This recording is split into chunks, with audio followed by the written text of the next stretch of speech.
हाँ जरूर, क्यों नहीं। तो सर ये फरमाइए कि आपने एक बार शायद जजमेंट में भी लिख दिया कि समथिंग इज रॉटन इन इलाहाबाद। कोई केस आपके सामने आया, उसमें ज्यूरिसडिक्शन जो था वो इलाहाबाद हाई कोर्ट का था, ऑर्डर कर दिया लखनऊ बेंच ने। तो आपको लगता है कि क्या हमारे हाई कोर्ट्स में क्या हालात इतने ही खराब हैं कि और खराब हो गए, और खराब हो गए। मैं नहीं कह रहा हूँ हर जज करप्ट है, मगर हाई कोर्ट क्या सुप्रीम कोर्ट में भी आ गई हैं गड़बड़ियां। देखिए एक चीज, पहले एक चीज समझिए, जज कोई आसमान से तो टपकता नहीं है, समाज से ही आता है ना। जी। तो जब समाज का मॉरल लेवल गिर गया है, समाज में गड़बड़ियां आ गई हैं, तो जजेस में भी आ जाएंगी। अब बताइए, जो गोगोई साहब ने हरकत करी कि पहले वो लड़की को मोलेस्ट किया, समझिए, सुन लीजिए, बिल्कुल सही बात है, उन्होंने मोलेस्ट किया था। I believe that woman, I disbelieve Gogoi. और जब पकड़े गए तो उसकी पूरी फैमिली के पीछे पड़ गए, जान के पीछे, उनको डिसमिस करा दिया, जेल भिजवा दिया। ये तो चीफ जस्टिस ऑफ इंडिया है आपके। और रिवॉर्ड क्या मिला? क्योंकि उन्होंने बाबरी मस्जिद फैसला दिया जो बिल्कुल गलत फैसला था, रिवॉर्ड मिला उनको, राज्यसभा की सीट मिल गई। बाबरी मस्जिद का जो फैसला हुआ उसमें मेरा आर्टिकल पढ़िएगा, the Ayodhya verdict is based on a strange feet of logic. वो छपा था जो पोर्टल है thewire.in में। हम सोचते हैं सर उस पर आपको अलग से इंटरव्यू करेंगे उस आर्टिकल पे। बिल्कुल गलत, बिल्कुल गलत फैसला। यानी सोचिए, एक तरफ कह रहे हैं कि it was a crime to have demolished that मस्जिद, साथ साथ आप दे रहे हैं वो हिंदू ऑर्गेनाइजेशन को। अब पांचों जज देखिए, कम से कम जो मीसा जजमेंट था, एक बहादुर जज था, जस्टिस HR खन्ना, जिसने डिसेंट किया और कहा कि नहीं, citizen has a right to life and liberty even during emergency. यहां तो एक भी डिसेंटिंग नहीं जज था, पांचों के पांच बह गए गोगोई के चक्कर में। ये कोई जुडिशरी है आपकी? मतलब कितनी लो लेवल पे चली गई है। चलिए उसको छोड़ते हैं सर, आपको बाबरी मस्जिद के केस पे हम अलग से आपके आर्टिकल पे इंटरव्यू करेंगे। फिर सर आपने ये भी कह दिया कि 90% इंडियंस आर इडियट्स। तो आप आज भी उस व्यू को होल्ड करते हैं या आपने कुछ अपना ओपिनियन उस पर रिवाइज कर लिया है? अच्छा, अब आप सुनिए, थोड़ा मुझे वक्त दीजिएगा जी। क्या ये बात सही नहीं है कि 90% लोग हिंदुस्तान में जब वोट देने जाते हैं तो जात बिरादरी पे वोट देते हैं? वोट बैंक्स कास्ट और रिलीजन के बेस पे होते हैं कि नहीं? जब 90% वोटर जाता है वोट देने, ये नहीं देखता है जो उम्मीदवार है, जो कैंडिडेट है, अच्छा आदमी है, बुरा है, पढ़ा लिखा है, अनपढ़ है, क्रिमिनल है, अपराइट है, कुछ नहीं, सीधे सीधे भेड़ बकरी जैसे जात बिरादरी के बेसिस पे वोट डाल देते हैं। देखते हैं वो उम्मीदवार की जात क्या है या मजहब क्या है या जो पार्टी, जिस पार्टी का कैंडिडेट है वो पार्टी किसको रिप्रेजेंट करती है। 90% लोग क्या इस बेसिस पे वोट नहीं देते हैं? बताइए, आप तो हिंदुस्तान में रहे हैं, ये क्या मैं झूठ बोल रहा हूँ? नहीं, तो बात सही है, तो मैंने प्रूव कर दिया। अच्छा रुकिए, एक मिनट रुकिए, मुझे बुलाया था देहरादून यूनिवर्सिटी ने कॉन्स्टिट्यूशन में बोलने के लिए, वो यूट्यूब में आप देख लीजिएगा, जस्टिस काटजू देहरादून यूनिवर्सिटी। तो बड़ा भारी हॉल था, उसमें 300-400 कुर्सियां थी, सब खचाखच भरा था। और देखिए, मैं भी एक क्राउड पुलर हूँ, जब अनाउंस हो जाता है जस्टिस काटजू आते हैं, जैसे अमिताभ बच्चन आ रहे हैं तो सब भीड़ आ जाती है। तो सब वो खचाखच हॉल भरा था, 400 सीट सब भरी थी, 150-200 लड़के लड़कियां खड़ी थे। फ्रंट रो में बैठे थे ये सारे प्रोफेसर, आप जैसे, बढ़िया टाई और कोट, कोई हार्वर्ड यूनिवर्सिटी से डिग्री लेके आया इकोनॉमिक्स में या लॉ में, कोई येल से, कोई लंदन स्कूल ऑफ इकोनॉमिक्स से। और उसी फ्रंट रो पे प्रोफेसर थे और रंगीन कलर की साड़ियां, लेडी प्रोफेसर। सेकंड रो पे associate professor and assistant professor थे, और पीछे सारे लड़के लड़कियां खचाखच बहुत बड़ा था। मैंने कहा, among other things I said in my speech, मैंने कहा मैं 2 मिनट में सिद्ध कर दूंगा, ये जो प्रोफेसर बैठे ना फ्रंट रो पे, इनके खोपड़े में भेजा नहीं गोबर भरा है। These are the words I used. नहीं हंसिए मत, हंसिए मत, सुनिए। मैंने कहा 2 मिनट ज्यादा टाइम नहीं लगेगा मुझे। मैंने कहा एक सवाल पूछिए इनसे कि इनकी लड़की अगर किसी दलित से शादी करना चाहे तो राजी होंगे? एक नहीं राजी होगा, कहीं तो ऑनर किलिंग करा देंगे। मैंने कहा बस प्रूफ कर दिया मैंने कि गोबर भरा है, क्योंकि आप हार्वर्ड और Yale, it does not impress me. आपका माइंड मॉडर्न माइंड है कि नहीं? आपने जातिवाद भरा हुआ है, आप तो मर्डर करा देंगे। ये I am not impressed by your Harvard and Yale, lot of idiots come out of Harvard and Yale also. आपकी माइंडसेट क्या? 1776 में डिक्लेयर हुआ था अमेरिकन डिक्लेरेशन ऑफ इंडिपेंडेंस में, we hold these truths to be self evident that all man are created equal, 1776 में। और आज 240 साल बाद आप कहते हैं नहीं, all man are not equal, ये दलित्स आर इंफीरियर, ये नीच होते हैं, ये हीन होते हैं। ये गोबर नहीं भरा है आपके खोपड़े में। मैंने जो ये कहा तो साहब लड़के लड़कियां को तो बड़ा मजा आता है कि हमारे प्रोफेसर की खिंचाई हो रही है, खूब तालियां, धड़ाधड़ तालियां। मैंने कहा प्रूफ कर दिया मैंने 2 मिनट के अंदर कि ये जो प्रोफेसर सामने बैठे हैं बढ़िया टाई और साड़ी में, गोबर भरा है, भेजा नहीं है। अच्छा, एक और एग्जांपल मुझे परमिट करिए। मैं गया chief justice Madras high court. अच्छा, एक दिन एक जज थे, हाई कोर्ट जज थे, वो ही वॉज अ दलित, मगर उनकी वाइफ थी अपर कास्ट की, शायद ब्राह्मण थी या क्या। उनकी लव मैरिज हुई थी आज 25 साल पहले। वो कर्टसी कॉल पे शाम को आए हमारे यहाँ। तो उनकी वाइफ ने मेरी वाइफ से कहा कि हम लोग की 25 साल पहले लव मैरिज हुई थी, और जब शादी की हमने तो मेरे रिश्तेदारों ने मेरा क्रियाकर्म कर दिया नदी के किनारे। जैसे जब आदमी मरता है हिंदुओं में तो आज का क्रियाकर्म करते हैं ना, जलाते हैं, बोले मेरा क्रियाकर्म करके, यानी I was dead for them. उसके बाद कोई रिश्ता मुझसे नहीं रखा। ये आपका समाज आज भी है। ये बातें आपके स्टूडेंट बहुत करते हैं। मैंने कहा ना, मुझे आपके स्टूडेंट के लिए कोई रिस्पेक्ट नहीं है। ये बातें बड़ा कि साहब वो कौन था, वो कौन रमूला या क्या था, बातें बड़े, मगर जब आएगी तुम्हारी बहन अगर दलित से शादी करना चाहे, राजी हो गए? सारा लिबरलिज्म खत्म हो जाएगा। रोहित वेमुला, हाँ, तालियां बज रही हो। इनसे पूछिए इनकी बहन अगर किसी दलित से शादी करना चाहे राजी होंगे? एक नहीं होगा, मर्डर कर देंगे। आज भी है ये समाज आपका।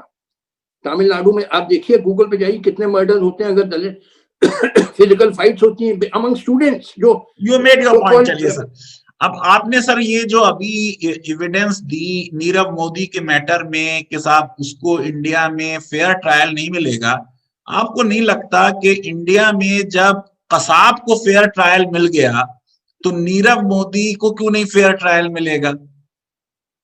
देखिए, यहां तो मीडिया ट्रायल हो गया है उसका already, he is already been condemned. Media ने, एंड आपके लॉ मिनिस्टर रविशंकर प्रसाद, सुनिएगा गौर से, उन्होंने ये यूट्यूब पे देख लीजिएगा, प्रोनाउंस किया कि he is a big criminal. अभी ट्रायल उसका हुआ नहीं है। और Ravishankar Prasad by the way was a lawyer, he should know that a man is presumed innocent unless found guilty. तो लॉ मिनिस्टर ने तो उसको ऑलरेडी गिल्टी पा लिया उनका। आप यूट्यूब पे देख लीजिएगा कि he is a big criminal. तो जब लॉ मिनिस्टर ने ऑलरेडी डिक्लेयर, ये गवर्नमेंट का स्टैंड है कि क्रिमिनल है, और आपकी जुडिशरी काफी हद तक झुक गई है गवर्नमेंट के सामने, सब जानते हैं, तो न्याय की उम्मीद होगी। जब गवर्नमेंट ने कह दिया कि है क्रिमिनल, कंडेम कर दिया गवर्नमेंट ने, रविशंकर प्रसाद का स्टेटमेंट। तो सर जजेस इंडिपेंडेंट है, वो थोड़ी मानेंगे गवर्नमेंट की बात। कौन जजेस जहां ट्रायल होगा, अरे वो इन स्टेटमेंट से थोड़ी ना इन्फ्लुएंस होने वाले। देखिए, आप हवा में मत रहिए, ये थ्योरी बाजी छोड़िए। हकीकत क्या है आज जिस 5 जज बेंच ने दे दिया वो Ayodhya verdict, which I call the blackest verdict after the Misa judgment, the darkest chapter, black judgment after the Misa judgment. यानी blatant criminal act हुआ जो demolition of the बाबरी मस्जिद, और उसको साहब उसके बावजूद आपने दे दिया उसको मंदिर बनाने के लिए। और 5 जज, mind you, all 5 were unanimous। तो ये झुक नहीं गई है सरकार के सामने ये। और मेरा जजमेंट, मेरा आर्टिकल पढ़ लीजिएगा, वो भी thewire.in में है, उसका नाम है all the time the Supreme Court turned Nelson's eye to injustice. मैं रिपीट कर रहा हूं, all the time the Supreme Court turned Nelson's eye to injustice. उसमें मैंने कम से कम 1 दर्जन वाकये दिए हैं टू शो कि कैसे कैसे झुक गए। एक जस्टिस कुरैशी थे, बॉम्बे हाई कोर्ट में। He was recommended earlier by collegium for being made chief justice Madhya Pradesh, मगर ऑब्वियसली बिकॉज मुसलमान थे और BJP government is oppose to Muslim, उनको भेज दिया गया त्रिपुरा। अभी भी शायद वही है त्रिपुरा में। क्यों मान गया कोलिजियम, क्यों मान गया? इसलिए मैं आपको कई वाक्य देता। अच्छा एक मिनट रुकिए, जस्टिस मुरलीधर को क्यों ट्रांसफर किया गया Delhi high? He is a very upright जज। मैंने उसको, when I was chief justice Madras high court, मैंने उसको रिकमेंड करके अपॉइंट करवाया। वो तमिलियन है। आई गॉट हिम अपॉइंटेड जज of Delhi high court and a very fine जज। मगर क्योंकि ये जो दिल्ली में मुस्लिम्स पे अटैक हुआ था नॉर्थ ईस्ट दिल्ली में है, तो उसने कई ऑब्जर्वेशंस किए अगेंस्ट द दिल्ली पुलिस। तो साहब नेचुरली गवर्नमेंट नाराज हुई होगी और ट्रांसफर तो होता है on recommendation of Supreme Court collegium. तो obviously Supreme Court collegium succumb to the government and overnight, रातों रात मुरलीधर का पंजाब हाई कोर्ट ट्रांसफर हो गया। क्या प्रूव करते? तो ये सब बातें मुझसे मत करिए आप, हवा में बातें ना करिए। इंडिपेंडेंट जुडिशरी, इंडिपेंडेंस सब खत्म हो गई है। अब तो जो जी हुजूर जो आप कहें वही सलाम करता हूँ। ये जो फार्मर्स इशू है, फार्मर्स केस चल रहा है, क्या परफॉर्मेंस है जुडिशरी की? Does it not show what that they have इन्होंने बना दी, कमेटी बना दी। वो जो 4 नाम है सब, everybody known to be supporter of those farmers laws. तो किसने वो पर्चा दिया इनको? 4 नाम किसने दिया इनको? ऑब्वियसली गवर्नमेंट ने दिया होगा। और बोबडे साहब ने कहा था जी हुजूर बहुत अच्छा, आपका आदेश का पालन होगा। और 4, यानी हद हो गई।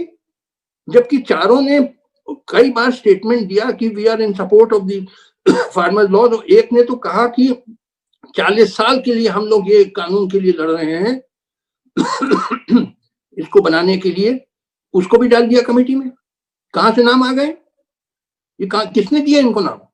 4 नाम। सर ये जो आपके स्टेटमेंट्स हैं ये तो बिल्कुल बॉर्डर कर रहे हैं कंटेम्प्ट की तरफ। एक बार सुप्रीम कोर्ट हम चलिए फांसी मुझे लगा दो। जो मुझमें एक आदत है कि मैं सच बोलता हूँ। हाँ ये बात तो सही है। मैंने शुरू में बोला था कि बुरा लगे स्पेड, लेकिन सर कुछ ज्यादा दो मिला के देखिए प्रॉब्लम क्या होता ना, अगर मैं कहूँ 2 मिला के 4, तो कई लोगों को बड़ा बुरा लगता है कि साहब आपको ने 2 मिला के 4 कह दिया, हमको बड़ा दुख हो रहा है, आपको कहना चाहिए था 2 मिला के 5, 2 मिला के 3।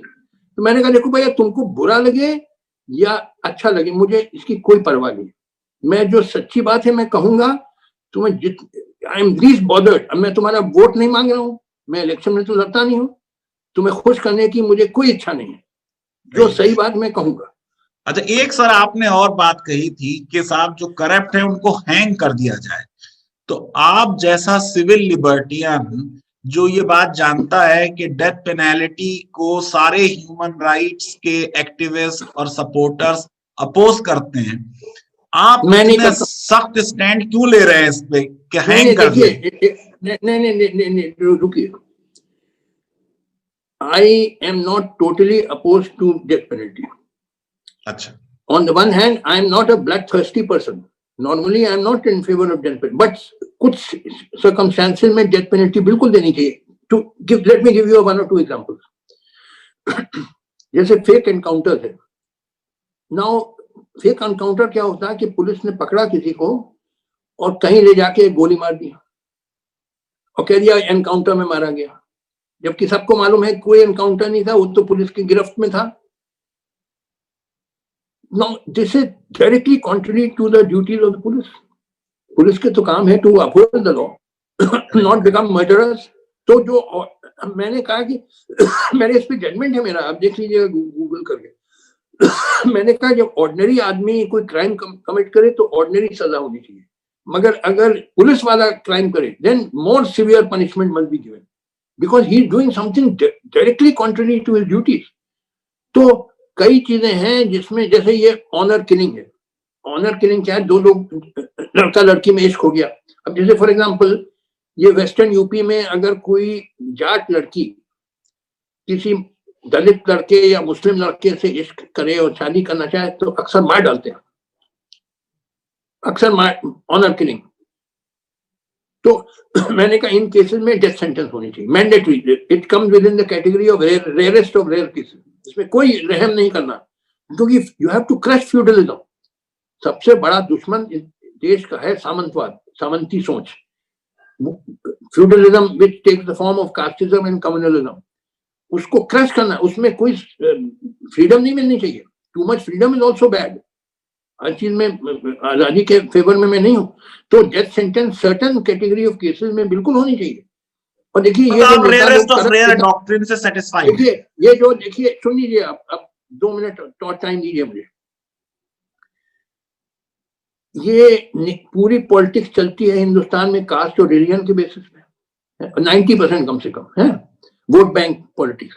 और ये नेता लोग पोलराइज करते हैं सोसाइटी को, नफरत फैलाते हैं ताकि वोट बैंक उनका पक्का हो जाए। उनको कोई वास्तविक प्रेम नहीं है देश से। They only want to win elections। और जीतने का तरीका क्या है कि नफरत फैलाओ, सांप्रदायिक नफरत या जातिवादी नफरत। तो क्या ऐसे लोगों को गोली नहीं मारनी चाहिए? Should they not be hanged? बिल्कुल इनको हैंग क्या, इनको they should be shot। They are incorrect।